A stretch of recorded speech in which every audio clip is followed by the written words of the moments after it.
मुझे साजन के घर जाना है, मुझे साजन के घर जाना है.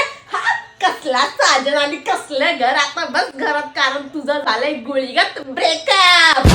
हे बाई, आता रडून काय फायदा नाही. त्याला काय घंटा फरक नाही पडत. त्याने नवीन गर्लफ्रेंड पण बनवली आणि तू काय करते घर. हे काय पद्धत आहे.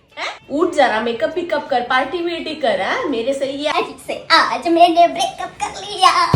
तुला काय वाटलं ग, व्हॉट्सअपला तू डीपी विपी काढून टाकल्यावर तो परत येणार तुझी डीपी लावून द्यायला. आधी ती डीपी लाव. आली चाला घरात बसले, ती मूर्ख उठली. बाकी पोरं पण तुझ्यापेक्षा जास्त मॅच्युअर असतील, म्हणूनच ब्रेकअप झालंय. ते बोलतात ना, जे होतं ते चांगल्यासाठीच होतं. कारण की तू कुठे, तो कुठे, काय बराबरी होती का तुमची? माझ्या देवानी माझं ऐकलं. मी रोज देवाकडे प्रार्थना करायचं की यांचं ब्रेकअप होऊ दे. आणि आज ते झालं.